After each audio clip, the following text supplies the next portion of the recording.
Welcome to Aadya TV. నేను మీ స్వర్ణ. ప్రస్తుతం మనతో పాటు ఉన్నారు పొలిటికల్ అనలిస్ట్ తాటికాయల జయరాం గారు. నమస్తే అండి. నమస్తే అండి. జయరాం గారు, లోకేష్ గారు పాదయాత్ర చేపట్టారు టీడీపీ నుంచి. ఎవరికి ఉపయోగం అంటారు, ఎందువల్ల అంటారు? అంటే ఎవరికి ఉపయోగం అనేది వాళ్ళు చెప్పాలండి. జనరల్గా ఏంటంటే ఇప్పుడు వాళ్ళు పాదయాత్రలు చేస్తున్నారంటే రాజకీయ నాయకులు రాజకీయాల కోసం చేస్తారు, లేకపోతే ప్రజల కోసము ఒక్కసారిగా. జనరల్గా వీళ్ళ మైండ్ సెట్ ఏంటంటే అధికారంలో ఉన్నప్పుడేమో ప్రజలు గుర్తుకురారు, అధికారం లేకపోగానే వీళ్ళంతా విప్లవ వీరులు, విప్లవ నాయకులు, చెగువీరులు, ఇంకా ఏం చెప్పాలంటే ఒక ఉద్యమాన్ని వీళ్ళే నడిపిస్తున్నట్టుగా ఫీల్ అయిపోతున్నారు. అంటే ప్రజల కోసమే పుట్టొచ్చినట్టు, ప్రజల కోసమే పుడుతున్నట్టు, ప్రజల కోసమే నడిపిస్తున్నట్టుగా ఫీల్ అవుతారు. అంటే ఇవన్నీ శరామాములు. అంటే అధికారం ఉన్నప్పుడు, అధికారం లేనప్పుడు. జగన్మోహన్ రెడ్డి అధికారంలో లేనప్పుడు చాలా కథలు చెప్పుకుంటూ వచ్చేసిండు. అధికారంలోకి వచ్చిన తర్వాత కనీసము ఇప్పుడు ఏం చేస్తుండో మనం కళ్ళారా చూస్తున్నాం. అంటే ఇది ఒకసారి అధికారం వచ్చిన తర్వాత వీళ్ళు కాన్స్టిట్యూషన్ను మర్చిపోయి ఓన్లీ రాజరిక వ్యవస్థలాగా వీళ్ళు ఒక రాజుల్లాగా వ్యవహరిస్తుంటారు. ఆ పద్ధతి ఎవరికి సరైన విధానం కాదు. ఈరోజు జగన్ చేసేది సరైన కాదు, ఇంతకుముందు లోకేష్ అధికారంలో టీడీపీ అధికారంలో ఉన్నప్పుడు జరిగింది కూడా సరైన విధానం కాదు.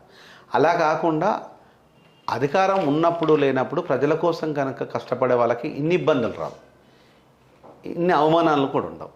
మీకు అధికారంలో ఉన్నప్పుడు ప్రజల దగ్గరికి పోయి అధికారం ఉన్నట్టుగా కాకుండా ఒక డెమోక్రటిక్ సిస్టమ్ లోపల ప్రజలను ప్రేమించగలిగి ప్రజలకు దగ్గర అవ్వగలిగితే చాలా ఈజీగా ఉంటుంది.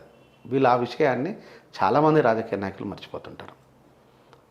నెంబర్ 1, లోకేష్ ఇప్పుడు పాదయాత్ర చేయడం అనేది రాజకీయంగా దానికంటే కూడా ఇంతకు ముందున్న లోకేష్కు ఇప్పుడున్న లోకేష్ చాలా ట్రాన్స్ఫార్మ్ అయ్యాడు. ఇది ఒకటి మెచ్చుకోవాల్సిన విషయం. అంటే లోకేష్ మాట్లాడడంలో కానీ, చేసినప్పుడు కానీ ఇతర రాజకీయ పార్టీ వాళ్ళు ఆయన్ను ఒక పప్పు కానీ లేకపోతే ఒక జోకర్ కానీ చిత్రీకరించారు. కానీ అలా కాకుండా తను చెప్పాలనుకున్న విషయాన్ని చాలా స్పష్టంగా, చాలా క్రిస్టల్ అండ్ క్లియర్గా చెప్తున్నాడు. అది అభినందించవచ్చు.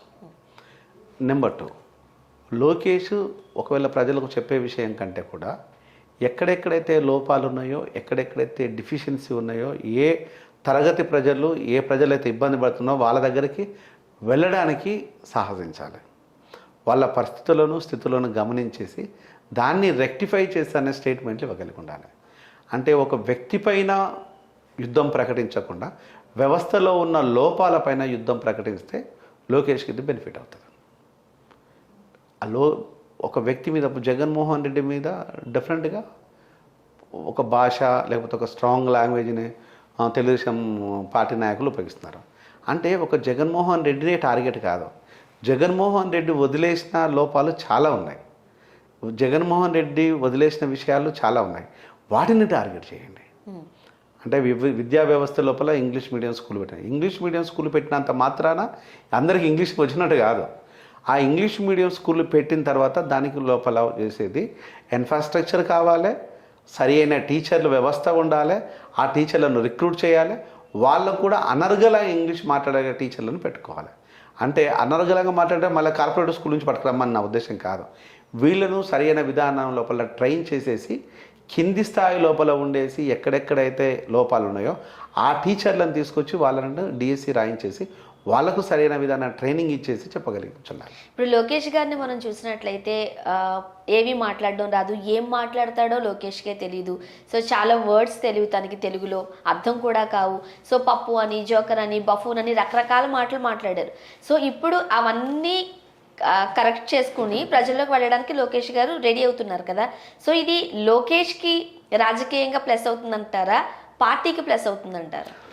ఇది పార్టీకి ప్లస్ అవుతుంది, లోకేష్ కూడా ప్లస్ అవుతుంది. ముఖ్యంగా పార్టీ కంటే డిఫరెంట్గా పార్టీ కోసం పనిచేసే వాళ్ళు చాలామంది ఉంటారు, అందులో లోకేష్ ఒకరు. సో ఇక్కడ ఏంటంటే తెలుగుదేశం పార్టీ, చంద్రబాబు నాయుడు గారు ముఖ్యమంత్రిగా ఉన్నారు, చంద్రబాబు నాయుడు గారు లీడ్ చేస్తున్నారు. లోకేష్ చంద్రబాబు నాయుడు గారు కుమారుడు కాబట్టి ఈయనకి ఇంకొంచెం ఎక్కువగా అడ్వాంటేజ్ ఉండొచ్చు. కానీ ప్రజల్లోకి వెళ్ళేటప్పుడు ప్రజలు ఆహ్వానించాలి, ఈయన మాటలను ఆస్వాదించాలి. మీకు రాహుల్ గాంధీ ప్రయాణం చేస్తున్నప్పుడు ఎక్కడ కూడా మనకు రాహుల్ గాంధీ కనిపించాడు. మీరు భారత్ జోడో యాత్ర లోపల చూస్తుంటే మన ఇంటి పక్కన ఉన్న పిల్లగాడ పోతున్నట్టు, లేకపోతే మా ఇంటి పక్కన ఉన్న వాళ్ళు పోతున్నట్టు, లేకపోతే ఇంకెవరో పోతున్నట్టు, చాలా ఈజీ యాక్సెస్తోనే జనాలతోనే మమేకమై పిల్లలతో ఆడుతూ పాడుతూ అమ్మాయిలతో డాన్సులు వేసుకుంటూ మిగతా వాళ్ళతో ఎంజాయ్ చేస్తూ చాలా ఈజీ. అంటే ఒక ఇందిరాగాంధీ మనవడు రాజీవ్ గాంధీ కొడుకు సోనియా గాంధీ కొడుకు అనేది లేదు అనుకుంటే ఒక నేషనల్ లీడర్ లాగా ఎక్కడ ప్రొజెక్ట్ చేయలేదు. సామాన్యమైన మనిషిలాగా చాలా సాహసిద్ధంగానే ఆయన ప్రయాణం చేశాడు. ఇది నేర్చుకోవాలి లోకేష్ ఫస్ట్. అంటే ఇక్కడ వచ్చేసి ఇక్కడ మనకు తెలుగు రాష్ట్రాల్లో ఉన్న పాలిటిక్స్లో ఉన్న ఒక బాధాకరమైన విషయం ఏంటంటే, బాబు ఒక మినిస్టర్ అయితే ఎమ్మెల్యే అయితే వీడికి అహంకారం మామూలు ఉండదు, ఒళ్ళంతా కొవ్వు వస్తుంది. అంటే ఆ కొవ్వుతోని ఉంటే బాగుండదు. ఆ కొవ్వు అనేది రాకుండా సహసిద్ధంగా ఉండేసి జనం కోసం పనిచేసేవాడికి ఎప్పుడు కూడా నాయకుడు అనేవాడు మమేకమైపోవాలి. మీకు అనేక మంది పాదయాత్రలతోని ఎస్టాబ్లిష్ అయ్యారు నాయకులుగా.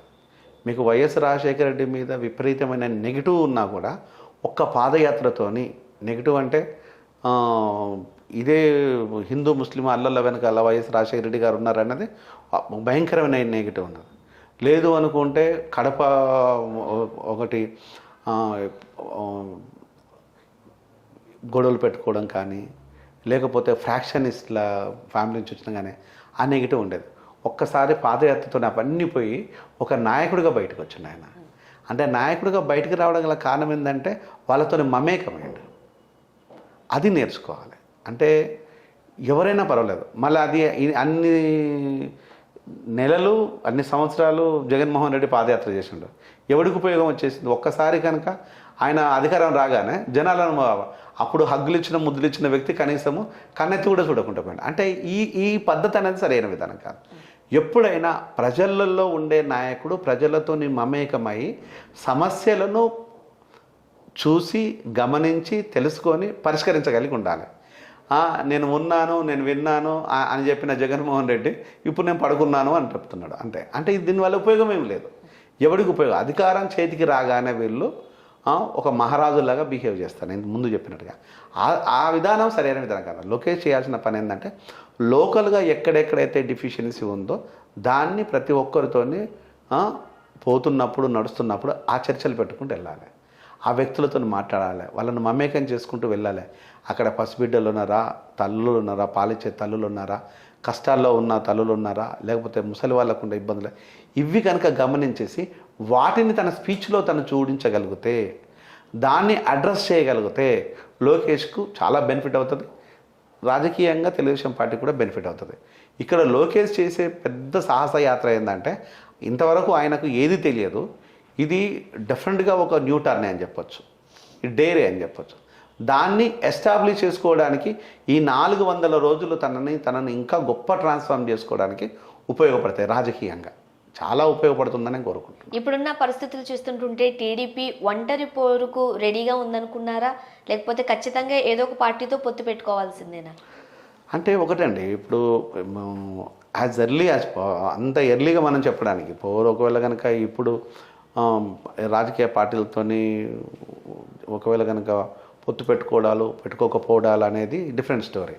కానీ పవన్ కళ్యాణ్ చెప్పింది ఏంటంటే యాంటీ ఓటు చీలకుండా ఉండాలంటే అందరం కలిసి ఒకటిగా పోటీ చేస్తేనే యాంటీ ఓటు చీలదు అనేది ఒక మంచి మాట చెప్పాడు. దాన్ని కలుపుకొని చేసే ప్రయత్నం లోపల ఆ యాంటీ ఓటుని క్యాచ్ చేసే ప్రయత్నం లోపల అందరూ కలిసి పోటీ చేయడం అనే కోరుకుంటాను. నేను కూడా అదే కోరుకుంటాను.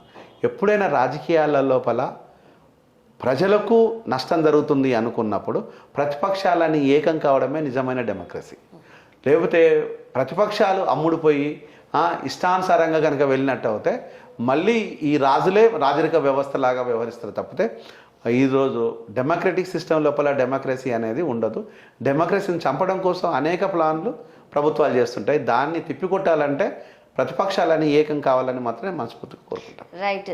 ప్రజానాయకులు లేకపోతే ప్రజల కోసం పనిచేసే నేతలు ఎవరైతే ఉన్నారో వాళ్ళు ప్రజాస్వామ్యంలో ప్రజల కొరకు ఉపయోగపడతారని మనస్ఫూర్తిగా కోరుకుందామండి. Thank you so much.